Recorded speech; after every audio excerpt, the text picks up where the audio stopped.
Dobar dan svima. Pljesak je pretpostavljam zato što nisam pao na stepenicama. Evo ja ću vam samo nešto kratko, jednu prezentaciju o praćenju izgradnje državne ceste D403 pomoću BIM modela. Kratko jedan sadržaj. Prvo bi nešto kratko o samom projektu državne ceste D403, kasnije nešto o određivanju zahtjeva za BIM, samoj izradi modela, njenoj primjeni na gradilištu, nekim prednostima i nedostacima koje smo vidjeli tijekom gradnje i na kraju jedan ovako zaključak. Projekt državne ceste D403 označava izgradnju jedne ceste čija je primarna funkcija poveznica novog terminala, kontejnerskog terminala Zagrebačke obale i preostalog zapadnog dijela Luke Rijeka sa mrežom autocesta. Izgradnja je počela u 9. mjesecu 2020. a planirani završetak je u 7. mjesecu iduće godine. Duljina trase je skoro 3,5 km, od toga je 1,201 tunel, a 2 vijadukta i željeznički nadvožnjak imaju 516 metara, te je zbog toga i cijena izgradnje 63 milijuna eura ili približno 18 milijuna eura po kilometru, što je čini trenutno najskupljom cestom koja se gradi u Republici Hrvatskoj. Kratko malo o sudionicima u samoj izgradnji. Investitor je Hrvatske ceste. Projekt smo radili mi u Rijeka projektu, međutim projekt je dosta, ajmo reći, star. On se zapravo radio nekih više od 10 godina i nikad se nije implementirao BIM u sam projekt. Tu bi pohvalio investitora Hrvatske ceste koji su odlučili za vrijeme izgradnje napraviti BIM model, to jest u ugovoru o izvođenju staviti stavku izradu BIM modela. Izrada BIM modela je obveza izvođača, a nas kao Rijeka projekt bila je obaveza praćenja izrade BIM modela i sama primjena tog BIM modela za vrijeme izgradnje. Kako je krenula izgradnja, odmah smo krenuli sa izradom BIM modela. Kako je BIM model bio obaveza izvođača, izvođač je tražio tvrtku i osobu koja će taj model i raditi i za to je izabran gospodin Istok Zabreznik koji je tu sa nama i koji je zaslužan za sam BIM model. A izrađivači su Lineal i mi projektiramo vama. Kako je u ugovoru o izvođenju navedena stavka BIM-a, nisu napravljene nekakve BIM zahtjevi za izrađivača, onda smo se malo bavili, u početku smo se dosta bavili baš tim BIM zahtjevima, to jest tražili smo za što nama BIM u stvari treba. I tu smo se vodili ovim smjernicama od Hrvatske komore. Došli smo do nekakvog zaključka da je zapravo primjena BIM-a na ovom gradilištu će najveća biti takva da ostanemo na razini glavnog projekta. Naime, izvedbeni projekti su već bili napravljeni, gradnja je već počela, nije bilo potrebe da idemo nešto preddetaljno raditi taj BIM, nego čisto da imamo jedan model koji će nam pomoći u izgradnji i koji će kasnije pomoći investitoru u održavanju. Zato smo odabrali ovaj LOD 300, ili razinu glavnog projekta, a ovaj 200 je stavljen samo za prometne znakove. Tijekom samih tog uvoda dosta smo detaljno izdefinirali plan komunikacije. Plan komunikacije između investitora, nas kao upravitelja projektom i samih izrađivača, kako bi ta komunikacija što bolje išla i bila što korisnija.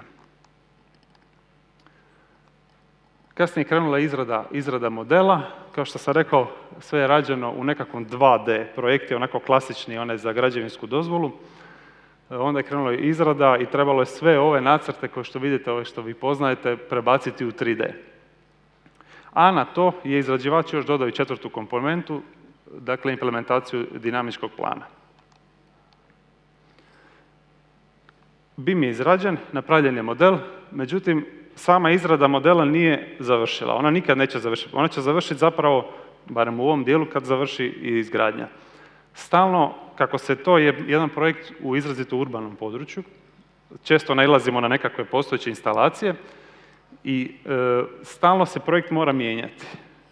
Evo, uvijek naiđemo na nekakvu instalaciju koju moramo mijenjati, moramo dodavati u projekt i onda to stalno treba ažurirati u BIM modelu. Kako se to mijenja, mijenja se i dinamički plan izvođača, pa je i potrebno i četvrtu dimenziju konstantno mijenjati. I dobro, napravili smo BIM model, to jest kolege su napravili BIM model i sada je krenulo nekakva njegova primjena na samom gradilištu. Prva primjena i najvažnija primjena koju smo primijetili su bile kolizije. Samo detektiranje kolizija. To se ispostavilo kao najveći benefit BIM-a za vrijeme izgradnje. Kao što sam rekao, stalno se pojavljuju nekakve instalacije, kako kopate, naiđete na cijev vodovoda, plinovoda, niko ne zna šta je, čije je. I sad treba mijenjati projekt. Evo ovdje smo najbolje na jednom primjeru pronašli jednu cijev, ubacili u BIM i vrlo lako i brzo vidjeli da je ona u koliziji sa stupom prometne signalizacije. I kasnije se onda na temelju toga moglo raditi projektno rješenje. Druga primjena je zapravo kontrola izgradnje. Na svakom gradilištu događaju se one tjedne koordinacije i sad uvijek nađe se veliki stol i pričamo o nekom dijelu građevine. Pošto ovo je jedna dosta velika građevina, teško se nekad iskoncentrirati gdje se to nalazi, što je to točno. Ovako smo uvijek ustalili praksu otvaranja BIM modela na ekranu i vrlo jednostavno vidimo, aha, radi se o ovom zidu, radi se o ovom stupu. Također, puno je lakše pratiti vremenski plan. Uvijek su vremenski planovi ovako rađeni u MS Projectu, koji su dobri, lijepi, ali nekad je to teško povezati sa samom građevinom. Šta je sad taj potporni zid? Imamo 14 potpornih zidova i sad se ti sjeti koji je potporni zid broj 12. Ovdje odmah imamo grafički sve prikazano i puno jednostavnije i puno brže to sve ide. Sljedeća primjena je bila u prezentiranju. Kako je to jedna građevina koja je dosta, kao što sam rekao, u urbanom području i stalno smo u doticaju sa drugim subjektima u gradnji. Na primjer sa HŽ-om, sa HAC-om, sa gradom Rijekom, u ostalom gdje se to i nalazi. Često imamo i nekakve sastanke s njihovim predstavnicima. I sada vrlo je praktično upaliti BIM i objasniti ljudima, mi radimo tu za vas jedan nadvožnjak, sad smo naišli na jedan problem jer smo vidjeli da imate tu neku instalaciju. Puno je praktičnije, puno je ljepše.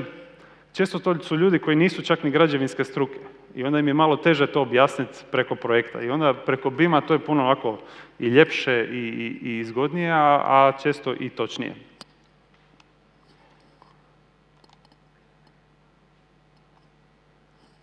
CDE platforma, koristili smo BIM 360 ili Autodesk Construction Cloud, kako se sada zove. On nam se pokazao isto vrlo korisnim, ne samo za BIM model, nego i za kompletnu dokumentaciju.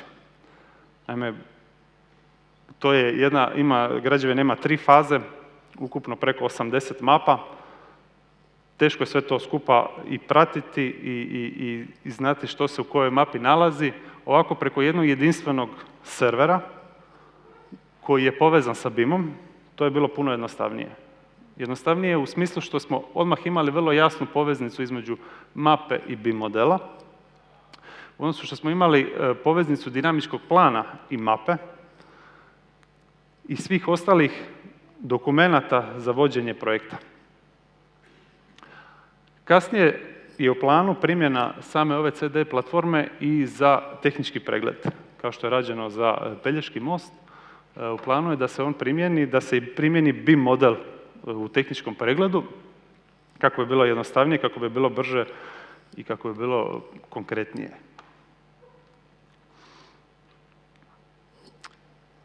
kratko o prednostima i nedostacima.